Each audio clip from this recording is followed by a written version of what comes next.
Welcome to the BumbleKast. I'm your host, Ian Flynn, the Bumble King, and joining me as always is my Bumble co-host, Kyle, JCRB Krause. Wow, we have a guest today. We have a third voice on this episode of the BumbleKast. We do, and it's not me doing bad impressions this time. Please welcome Tempo to the BumbleKast. Hey, yo, honored to be here. Hello. Thank you so much for sponsoring the show and joining us. How are you, sir? Exhausted and a little bit flustered. I had to fight tooth and nail to get down here for this, but you know what? It's absolutely worth it every second. I hope your teeth and nails are intact at the very least. Yes, it's been a long time coming for getting you on for this show. So welcome aboard, finally. What was it now? It's like I think maybe 4 or 5 months ago. I think. Yeah, something like that. But you also work in postage and got your spot right around the time the holiday rush began. So yeah. The fact that you still have your sanity having emerged from the trenches is commendable. Yes. Every day I question whether or not I actually still do. But everyone tells me I do, so I'm assuming we're doing pretty fine. At the very least, fake it till you make it, right? Yes. Oh, yeah. So here you are, you're on the show, you're talking to us. What you want to talk about? Not really anything in particular. I just kind of wanted to just ask you some stuff and just kind of freestyle and see where the show goes. Works for me. I guess maybe what I want to start with is you usually, when you bring guests onto the show, you tend to ask them to share a little bit about themselves and what they do. And I'm going to turn that back around on you and ask you, Mr. Ian Flynn, good sir, where do you come from? What do you do? Where did you come from? Where did you go? Just kind of, just kind of want to hear, a little about like how you got your start and everything, and like how you built up, because I'm obviously assuming that your work that you did on Archie Sonic was not the very first thing that you ever did in writing. Like that writing experience had to come from somewhere, Actually, no, that was my first experience. Well, really now? Well, I mean, you did fan stuff before that, and you had like a writing hobby, yeah, I guess. You didn't just like, right. Oh, suddenly I'm a writer. The Lady of the Lake, in her shimmering semite, did loft Excalibur and hefted the pin towards me. Yeah, so I was just imagining, because I'm a writer and artist, like a amateur, about 16 years now, and that's about how long you've been a professional. So as obviously somebody who wants to make a career out of the things that I find enjoyment in and everything, I imagine that at some point in your life you were in the same boat. Oh yeah, all through university. Like, I grew up in a very small private school. I grew up in a bubble, which was probably for the best for me at the time. But once I got out of that and into the real world and went to university, it's like, oh, there are things outside of what I've known my entire life. Places, people, points of view, reality. Oh God, what do I do now that I'm here? And, in university, a lot of that time wasn't so much higher education as just figuring out who I was and kind of coming out of the protective cocoon I had been in for so long. And it dawned on me in university, I enjoy writing and I enjoy English, and that's where my strengths are. That's where my passion is. What do you do with that? And I quickly figured out that I was not cut out for a teacher. I would have been fine with the kids. I still remember my own struggles as a student, and I would like to think that I could remain empathetic and understanding. It was my dealing with adults in a teacher setting that really tapped my patience super quick. And you can't do anything with the parents, which would only end up becoming like frustration with the students vicariously, and I did not want to do that. I'd been on the receiving end of that. So no, if I cannot be a good teacher, then don't be a bad teacher. And what else do you do with an English degree aside from teach English? And I had been reading the Sonic book for forever and figured, well, how hard can it be to break into the industry? So I kind of put all my eggs in that basket and figured, I'll figure it out as I go along, and just happened to get very, very lucky that the editor at the time was open to new talent and expanding their creative roster and gave me my shot. And, I About how seized lucky upon would it. you say I that you worked my were? ass off to make sure that I impressed. Super lucky. Like, I sent in my materials unsolicited, which is the wrong way to do it. That's a legal liability. Mm. And the editor just happened to take a gamble on it. So it was very much the right person at the right place at the right time to get my foot in the door, and I made the most of it. And I've been very fortunate that it has been my career for so long. Of course, I'm assuming that you enjoy it, like almost every minute of it. Oh, sure. Like, I've had other jobs on the side here and there to supplement when things got a little tight. Because the thing about being freelance is there is no security. I have been very fortunate in that I have had regular gigs, but not everyone can land that. And there is no 401k, there is no retirement plan, there is no health plan. It's all on you. So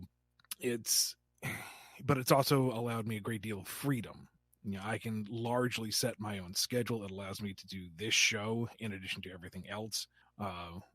In the most recent past, it's allowed me to take care of my family, especially when things got kind of bleak with COVID.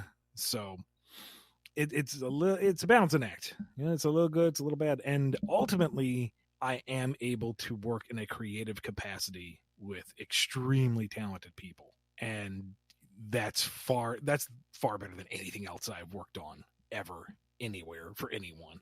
I mean, I'm personally awaiting the day that I can find myself in a similar position, working with a great creative team on something I'm very passionate about. Mm-hmm. And with that, my advice to everyone is, always shoot your shot. If I had been told how lucky I would be back in the past, I would have thought, I can't beat those odds. That's impossible. I shouldn't even try. And I wouldn't be where I am today. So always shoot your shot. But at the same time, don't gamble on just that. Create your own stuff. Put your own stuff out there and just do, which is hard. It absolutely is a hard thing to do because, it takes time, it takes money, it takes connections, it takes a load of patience. You have to learn tons of new skills just to do something basic.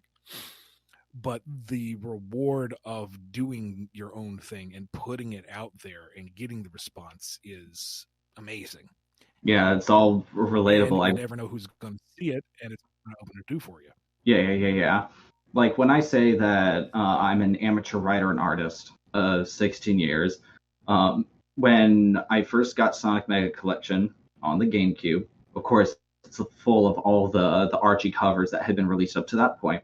And I would just sit there and just gawk at them just all day, every day. Anytime I booted up that game, like maybe I wanted to play some Sonic 2 or something like that, I would always take time before I started the game to go look at those covers. And they left an impression on me. Patrick Spaziante, he's absolutely my art hero. And my own personal art style is kind of based around what I picked up from looking at those covers. But when I was around 6 years old at that time, seeing his work on those covers inspired me to start drawing.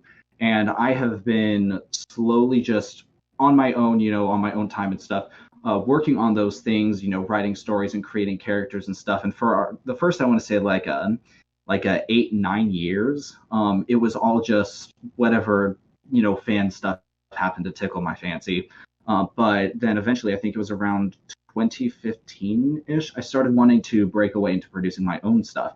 And since then, I've been trying to develop a pitch-ish for a multimedia series that I want to get made, be it like a comic or a TV show or something like that.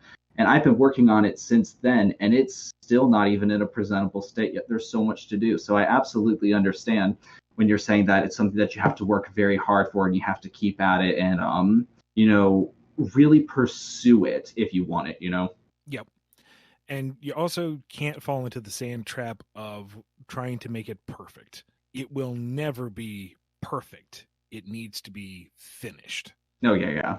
And that's something that I struggle with myself. It's like, you fine tune it here, buff off the edges there. Oh, this isn't quite right in retrospect. Let's throw the whole thing out and do it over. Just get it done. The time you spend revising and rethinking it for the 100th time, it could be out there being enjoyed, and you could be building upon it. You gotta be ready to take that leap of faith and just say, all right, this is good. It is out there. Panic, panic, panic, panic, panic, panic. Oh, people like it. Yeah, I'm like in the past, I want to say maybe 2 years or so, because I did start trying to hand draw as a comic, the series that I was working on, but I had only the basic building blocks in place because I know on the show before you've mentioned that the two ways that you can get a writing project or something like that started is to plan everything out in advance and then produce it once you've gotten enough of it, like the groundwork laid out, which is what I'm trying to do now.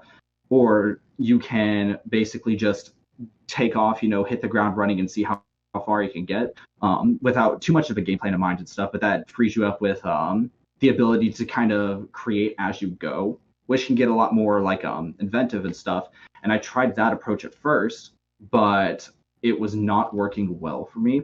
So what I was working on, I ended up scrapping that, and I was like, I need to sit down. This is going to be something that I'm actually going to need to plan out long term, and then start producing it once I have a definitive game plan in mind. So that's kind of what I've spent the past, I want to say 2 or so years doing, is just figuring out all the details, like the characters and their story arcs, the locations, and kind of how everything fits together, and then sit down and produce it. Mm-hmm. And so I've been what I think is going to help me go forward personally is giving me something tangible that I can work on to help improve my skills that I can use on my own personal project. And I don't know how much I'm allowed to talk about it, so I'm going to say very little, but I did post recently in the server that I was accepted onto the Archie Sonic Online team. They want to help me do some of the artist work with like promotional art and stuff. And so that will give me something that I can actively put my skills to and also build up my skills with. So that way, when I do finally get to sit down and work on my own personal thing, I have that skill and knowledge and prior experience that I can funnel into that to help it become better in the long run. Sure. And also wouldn't hurt necessarily to do like a test run for yourself. Draw up what you want for your own personal project and see how it fits on the page. See how comfortable you are with your own material, and if it works as well on the page as it did in your pre-production. And it doesn't necessarily have to be for consumption levels of quality. This is just for you to get comfortable with it and to understand where you're going with it. And you may look at it and say, yeah, all right, this worked.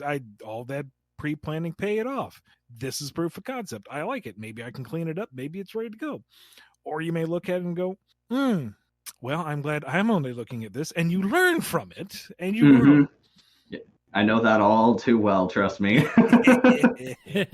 And so something that I've been wanting to do that I'm thinking of probably trying to get started on soon is I've got enough of the early details for the series planned out that I think I want to sit down and create an issue 0, if you will, pencil and write out like 24 pages for a standalone story that just kind of introduces the main character for the series. And I've got a friend who I'm going to pay to do the coloring. And if I can get that put together and it does well enough, that it'll be like, okay, what I'm doing right here, this will work and I can continue forward with it, like you were mentioning. Yeah, I mean, that's the way I'd say to go. All right. Well, that kind of ended abruptly. This is my favorite kind of conversation. The one where like a thread that people are discussing just wraps up so succinctly and perfectly that nobody's really sure where to go next. I have nothing left to teach you, my child. Go out and create. Feel free to edit out any awkward pauses or breaks in the recording if you want to. Nah, I'm just gonna leave everything in. No, don't worry, I'll take care of it. I always do. Dude, like every episode, there's at least like 2 minutes of copy that's dropped because it's just silence as I sit there staring into the middle distance. It's way more trying than to think of something clever. It's way more than that. Thank you, Kyle. After I do my truncates, my automated silence truncating, that usually kicks off at least 5 minutes. How much was cut out of Puppy's Mini? I don't remember. It's been a long time, so it's okay. Also, by the way, Big Dan, if you're still here, that was kind of the point of me wanting to do this episode, is because almost everything, I want to say probably 90% of the stuff discussed about on the BumbleKast is Sonic stuff. I mean, justifiably so, you know. But, you know, Ian, he is a professional writer, and I think what he creates is really good, from, you know, reading it myself and weighing it against other things that I've seen people writing and stuff and everything. So I wanted to, you know, take some time to kind of pick his brain about his work in the industry, which is something that I don't know about you, Ian, but from an outside perspective, I feel like that you should get to talk about that a little bit more, you know? I feel like I talk about it a bit, but then again, I've also talked about it in so many venues and capacities for years. It all kind of runs together.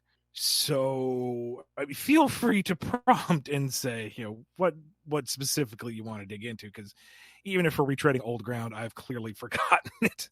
We're just going back again. Let me tell you one of my stories. Don't stop me if you've already heard this one. It gives me meaning.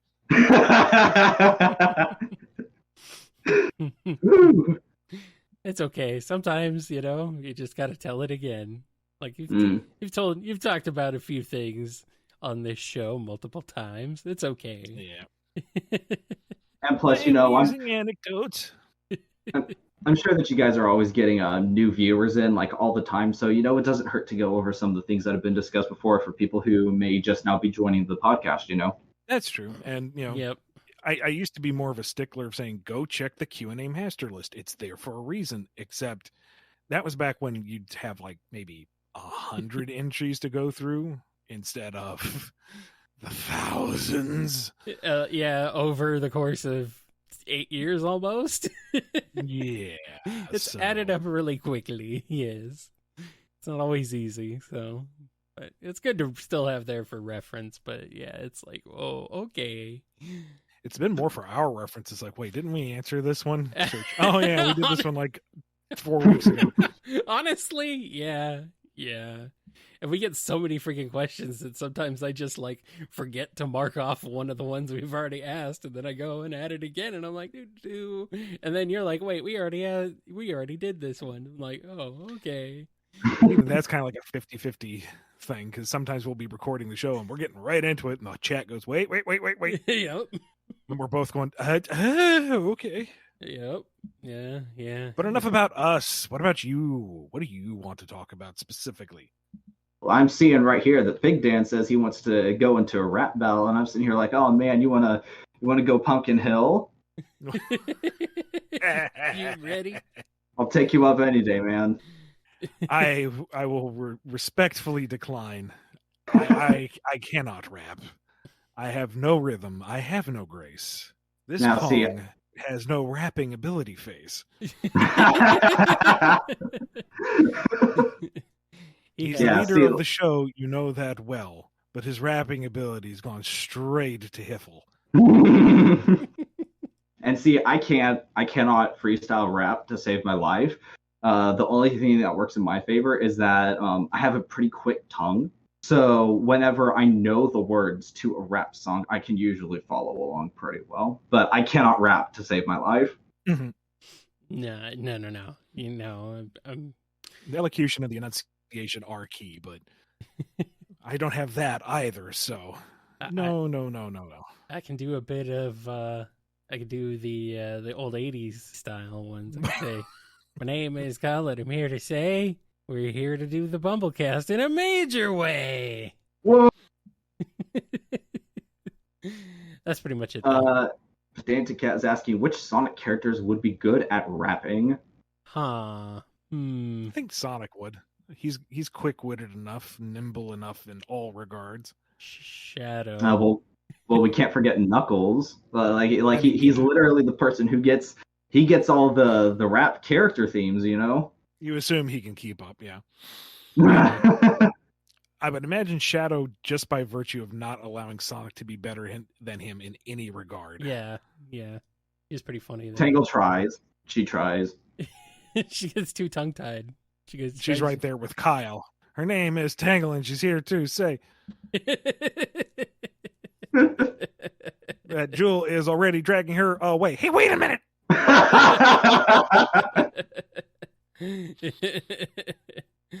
Yeah, that sounds about right. I want to do some. I want to see some Sonic epic rap battles. Man, I wish be funny. I wish that I could just like write and compose music as well as I see other people do, especially for the Sonic franchise. Like I think a lot of the music in the Sonic series is absolutely something to be admired. I think. Mm-hmm. Mm-hmm. The music is very special. The music is, I don't know what it is exactly. I think it's the Sega magic. That's what it is. There's a certain something about Sega and specifically that they just really nail it musically, and more often than not. They have some misses here and there, but yeah. They know where to find the good musical talent because they've had so many composers come and create music for the franchise over the past 30 some odd years, you know? And it's been so consistently good, even with all the different people who've come on. It's just like Sega knows how to find good talent, you know? Oh, yeah. Yep. Are there any Sonic songs particularly that like stick out to you in like a way that you can like connect with them? Yeah, any like Sonic songs that you feel like you can find like just some meaning or connection in? Like for me personally, the Adventure 1 rendition of It Doesn't Matter is a song that I will live and breathe and die by. Everything about that song and just the message that it sends, I resonate with on a very personal level. And also, Tony Harnell absolutely shreds it in that song. Yes. And I wish that I could sing as good as he does. But I at least learned through the song that if I'm going to sing at all, for whatever reason, I never expected it. I do best singing along to rock, and I never would have expected that in a million years. So thank you, Tony Harnell. I do love that version. That's my favorite version of that song. Everyone's always like, "Oh, Sonic Adventure 2 version." Nah. The Sonic Adventure 2 version, I like it. It's great. Yeah. Because it's just very like positive and go-getty and like just like nothing can stop you. Like you've got everything in your hands, you know? But then like the Sonic Adventure 1 version, there's something about it that I can't quite put my finger on that almost feels like it takes a Morley Gray angle where it's singing about an imperfect hero. Yeah. One who doesn't always have all the answers, but no matter what, he's never going to give up on his intuition and you know what he's fighting for. So yeah, definitely. I just feel it's a bit more like a deep. I don't know if like deep is the right word for a Sonic song of that style, but it just has more to it, I feel. Mm-hmm. There's certainly room to read into and expand upon the lyrics. I mean, they are a little on the nose, but by understanding them within the context of Sonic, it can greater contextualize who he is and what he do. Mm-hmm. And that's just the genre, Ian. I mean, it wouldn't be. I know. It wouldn't be a melodic rock 80s style song if the lyrics were incredibly on the nose. Hey, but you know that's what I like him for. Exactly.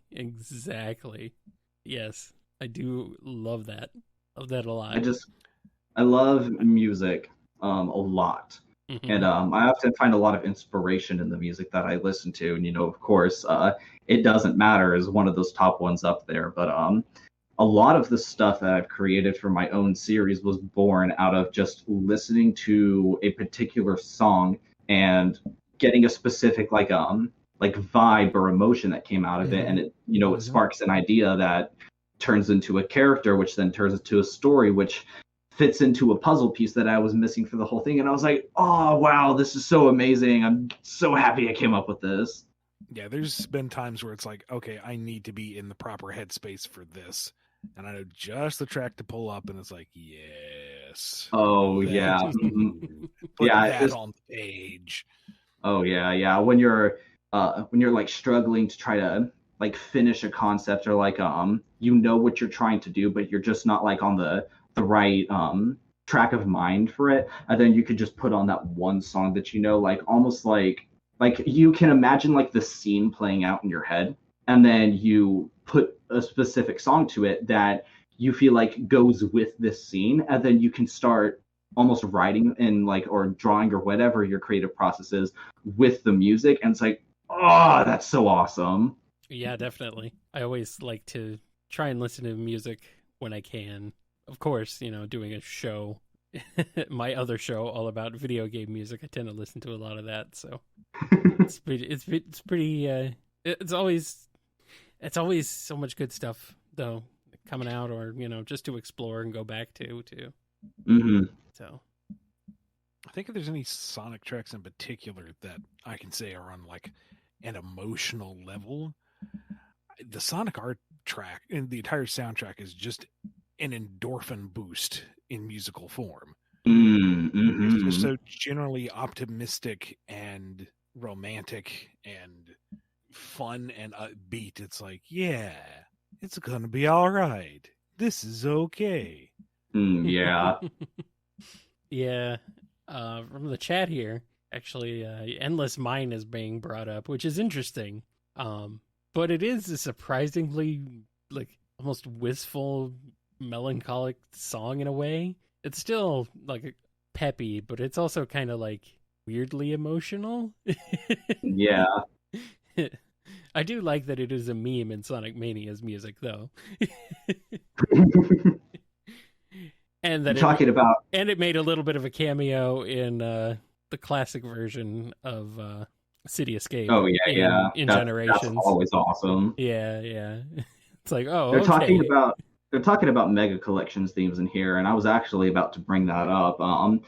The extras menu music, when you're looking at like the Archie comic covers, is ingrained into my mind. It is such a phenomenally, like, I don't think I've ever heard or seen or experienced anything that I can say, like, if you asked me to define nostalgic, like, this is the one thing that I would just show people and just let them listen to that music. I don't know how. Whoever composed the Mega Collection soundtrack, they literally created nostalgia incarnate with that song. I love looking through the comments section of YouTube videos with that music, and people saying like, I didn't even grow up with this game, but like a friend showed me the song and it got me through like some really dark times, and it's just, there's something so nostalgic and comforting about the song, and I don't even know where it comes from, and I'm like, man, that's the greatest thing. I would love to reach a point in my life where I can create something that hits people that hard, Well, that's actually the composer for the Mega Collection menu music is Hideaki Kobayashi, who is mostly known for doing the soundtracks for Phantasy Star Online 1 and 2. And really now? I did not know that. And for the other Phantasy Star games. Also contributed to various Sonic games as well, including Colors and let's see, what else? Sonic Advance 3, Heroes, like a lot of the orchestral themes, and also a lot of Dr. Eggman's themes. So, yeah. It's interesting to know. Yep. Great composer. So, yeah, definitely. The Mega Collection menu music, I know, has been like lauded for the last, I don't know, how long has it been now? 20 years almost? Oh, yeah. God. Yeah, and it's like, yes, I get it. I totally understand. It's a great collection. It's definitely not perfect. The emulation's a little janky. The sound emulation's a little off, but I mean, that's just Sega Genesis emulation in general. But yeah, it's still like... Go ahead. I think the sound is all right. Actually, that reminds me, well, it's definitely not the worst. I've heard. I asked a question months ago where I was asking both of y'all if y'all had heard some of the Sonic Mega Collection songs. This actually kind of brings up something interesting that I want to talk about and ask both of you about. Yeah. When you're listening to like a particular song, subtle changes in the sound or instrumentation or even pacing of the song can completely change the entire feeling that a song gives you. And so when I personally, when I listen to the Azure Lake and Sky Sanctuary themes from Sonic 3, I prefer the Mega Collection versions because, yeah, the sound emulation is a little bit off on them. But to me, the way the emulation differences change the lead instruments, I think helps take the songs from feeling a little like downbeat and unsure to feeling very like triumphant and overcoming. Like when I listen to Sky Sanctuary and I hear the Genesis version, it kind of gives me this vibe like like the whole place is crumbling around you and like Sonic's having a hard time of it and everything, and Dr. Eggman's about to get away and you're not sure if you can do it. But then the Mega Collection version to me makes it sound like against all of the overwhelming odds, like, Sonic's got this. He's going to overcome the obstacles and he will stop Dr. Eggman, it's just like that kind of little thing like that.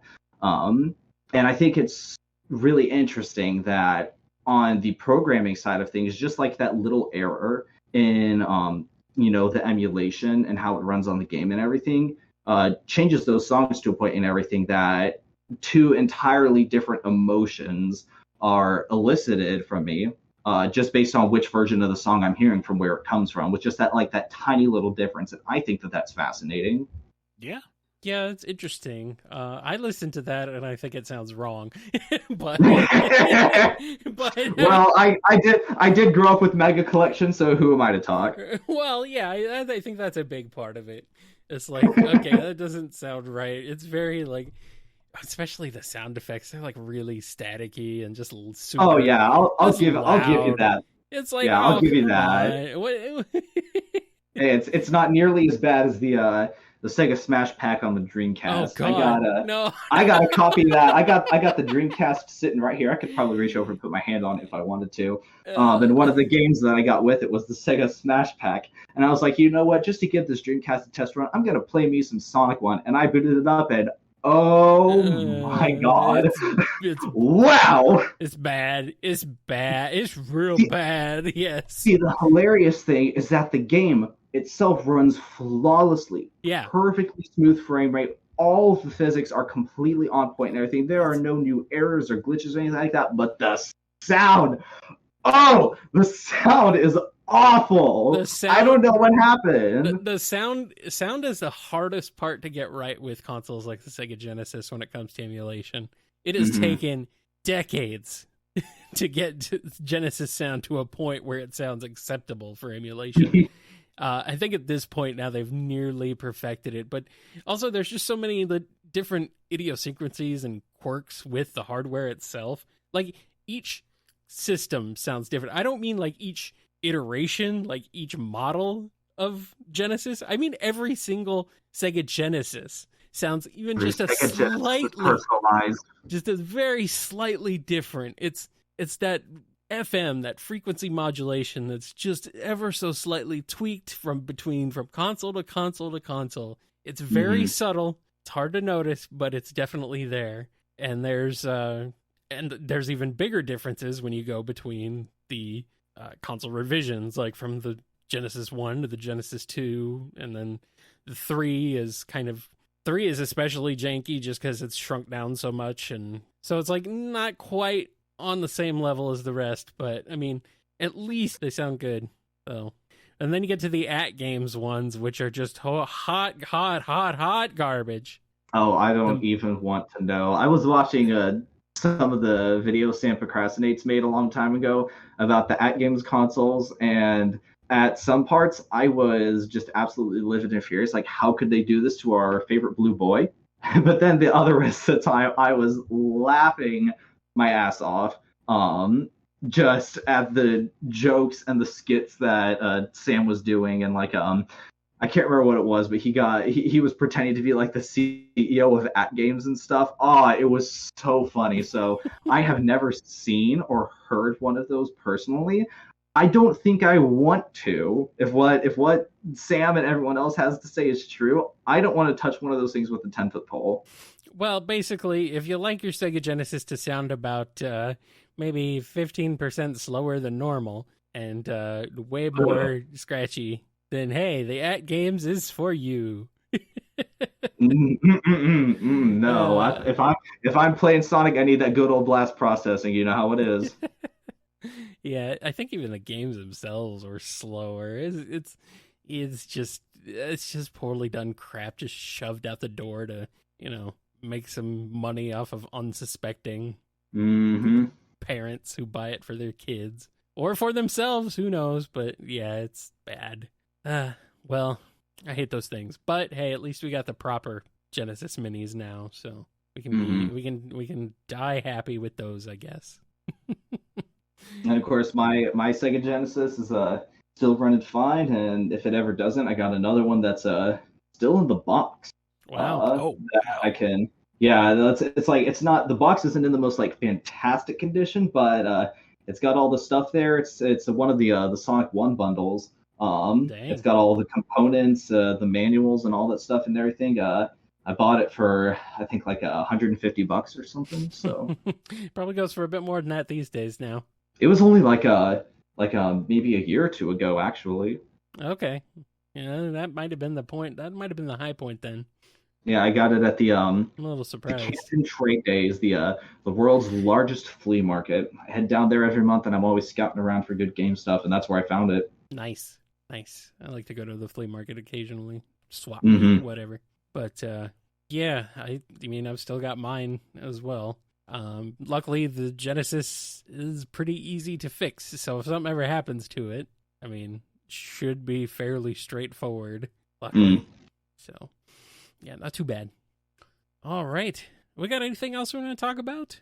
I'm trying to rack my brain because I don't want to like awkwardly force anything. It's like I prefer things to just kind of naturally segue into the next. But On this show, never.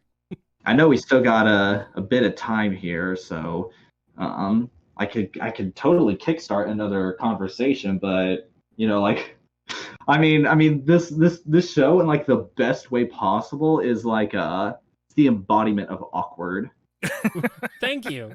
And I mean that in like the best way possible because it's like you got all the people online, they're always trying to act all like serious and like forward and all that stuff and everything, but it's like this is one of the few places where I know that I could just kick back and relax and just have a good laugh with some fun people, like we're not worried about being all serious and stuff. We're not worried about like being embarrassed or anything like that. We're just here to have fun. Well, I mean, we're spending most of our time talking about a blue cartoon hedgehog. How serious can we possibly be? It's the way the cookie crumbles. Yeah. Oh, man. I prefer to think of it as casual, easy listening, accessible. Yeah. Apparently, the Anticat says we got to segue into Raid Shadow Legends, the game that apparently everyone is playing. I haven't seen an ad for that in a while, come to think of it. It's all been VPNs. No, the marketing... Or the Japanese snack boxes. Yeah, the marketing team for Raid Shadow Legends must have realized they weren't seeing much of a return on all their podcast sponsorships and YouTube sponsorships. I've seen a couple here and there, but I definitely agree with you. It's definitely tapered out. Yeah. I'm trying to think what the most common sponsorships I see now is. I see a lot of ads for like World of Warships or War Thunder or World of Tanks, stuff like that. Squarespace. Squarespace. All the mobile games that start with a W. Yeah. If a mobile game starts with W, you better believe we're sponsoring it. or it's gonna sponsor us. However that goes. I don't know. I've never had a sponsor, and I'm not sure I want to. The most addictive online game you've ever played. World of League of Legions of War of champions. The online experience, now sponsored by your local VPN. Sign up now and get 6 free months for Japanese Boxu. It's just the everything. It's like the sponsor to end all sponsors. It's like all the sponsors are just sponsoring each other and also creating some like eldritch horror of all their products all just like mashed up into one abomination that in and of itself is sponsoring all of the sponsors who are sponsoring the thing. So it's just this infinite loop of just sponsors, and eventually it gets so bad that they just, I don't know, they create a black hole. The universe implodes from the sponsor paradox or something like that. Oh yeah, it's ridiculous. I've gotten to a point in my life where it's like, okay, I'm putting ad guard on everything, and I have a pie hole on my home network, and I'm just like, I'm done with it. Just stop. Just stop. The endless deluge. I remember back in the day when everybody was sponsored by like Harry's or the like mattresses, like Casper mattresses. I don't see them anymore. And a lot of other ones too. God, the Manscaped ones are the worst, because it's like, I don't want to think about the person who's saying this and what they do for their personal grooming habits. That's their thing. I don't care. That said, if they want to throw money at us. Yeah, I mean, it's one thing to say, oh, God, all these ads. But on the other hand, if they offered us a pretty penny, a real man knows what to take into the brush. That's why I use Manscaped 5000. It can fell timber of any kind, if you catch my meaning. Oh, boy. If I deepen my voice enough, you can almost imagine the red flannel and suspenders. Oh, BumbleKast After Dark, perhaps? Oh, boy. Oh, boy. I'm a lumberjack, and that's okay. Sleep all night, and I work all day. Well, you do live in Canada. You have a long red beard, so you truly must be. It's not necessarily long or red anymore. Well, okay, fine. Sometimes salt and pepper, and I stuck my finger in an outlet. Sometimes it's long. Yeah, well, my hair is at the point where it just looks like J. Jonah Jameson's. I'll tell you what, I am jealous of my brother's beard. He looks like Paul Bunyan. He looks like the poster boy for manly men. And you look at me and it's like chia. I just have that white side thing going on that J. Jonah Jameson does. It's like, oh, okay. My hair will be completely white soon. It's fine. And I'm sitting over here. I'm like, I know people who are like 16 years old and they're already getting full beards in, and I'm like 22 and I can barely get anything to grow in. Some people can, some people can't. Yeah. Now, see, my older brother is 24, 2 years older than me, and he's getting it in pretty nice. So I'm imagining, if the family genes are anything to go by, hopefully I should be getting something to grow in. This is a really weird topic. The dangers of discussing manscaping. That just crossed my mind. Like, on the one hand, like, what a weird conversation chain we've been on for the past, like 30, 40 minutes. But on the other hand, I could not have asked for anything better. That's what the show is all about. Like I said, yeah, this is in line with the show, right? Exactly. It's accessible. Exactly. Yep. So we sit here and we're opening up all professional with me asking Ian about like his professional writing background, and now here we are talking about what we're gonna get our facial hair growing in. Mine grows in too hard. That's the problem. I don't like having it, so I shave a lot. That's kind of the way it goes. We always tend to wish for the things that we didn't have, like people who get all the facial hair they wish they didn't have so much, and people like me who hardly get anything grown in, we wish we had more, I just look weird and wrong with a beard. It's not good. It's not a good look. I'm trying Well, to envision it. I see a very jolly Kyle. yeah. Well, I see a very hairy Kyle. I've got enough as it is. I don't need any more. Meanwhile, I've seen you without a beard, Ian, and it's kind of scary. It's kind of scary. I am forbidden by the missus for ever shaving it off again. As you should be, honestly. Although, if I ever want to de-age by a decade, I know a quick and easy fix. Well, there you have it. It would probably work. Oh boy! All right, It's been a while, so I don't know if that'd work anymore. Who knows what horrors lie beneath? Frightening.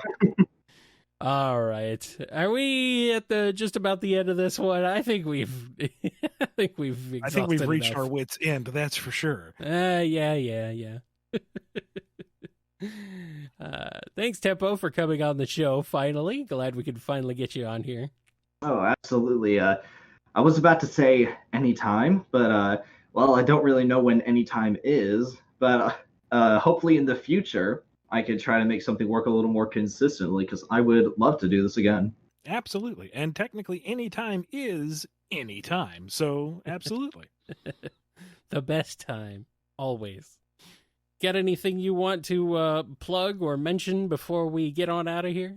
Well, I suppose my brother and I are the lead developers of Super Mario Eclipse. You can find that on YouTube pretty easily.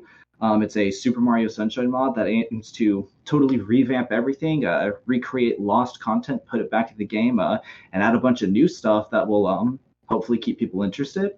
I am currently working on both Sonic fan art and my own personal endeavors, so hopefully I should have some of that to see soon.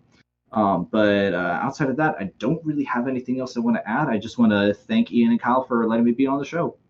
Thank you for joining us and for sponsoring the BumbleKast.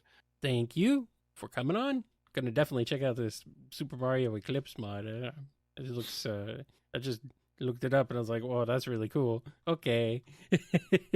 Yeah, we got another demo for it. Hopefully coming out at the turn of the month. It's not an April Fool's joke, I promise. We're working hard on it. Awesome. But that should be coming out soon, and it's a vast improvement over this one that we have right here. This demo had a couple of little issues with it, but we've been working very diligently to get all those ironed out. We've got a bunch of new stuff to present, so hopefully everybody will enjoy it. Nice. Very cool. Thank you again to Tempo for sponsoring this episode of the BumbleKast and joining us as a guest. If you want a guest episode of your own, head over to patreon.com/BumbleKast, Ko-fi.com/BumbleKast, or become a YouTube member. See you in the next one.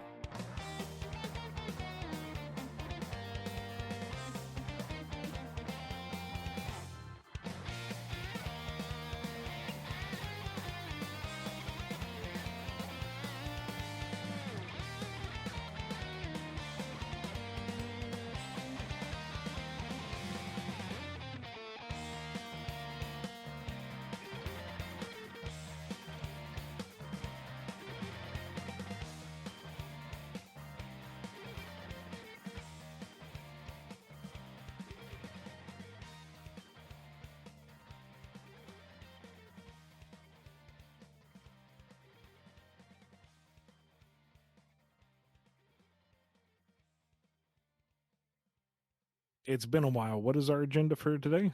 I kind of just wanted to freestyle it. I've really got nothing in mind, no questions planned. I usually save those for minis or something like that. So Right. I mostly just kind of wanted to bounce off of you, ask you about your experience writing in the industry and stuff, and just kind of take it from there and see where things go. Oh, crap. I actually have to think. I can't just do like the usual. Sonic. Okay. Sonic. Do you have anything to plug here at the end? Me, I don't know. I don't really know. What am I working on?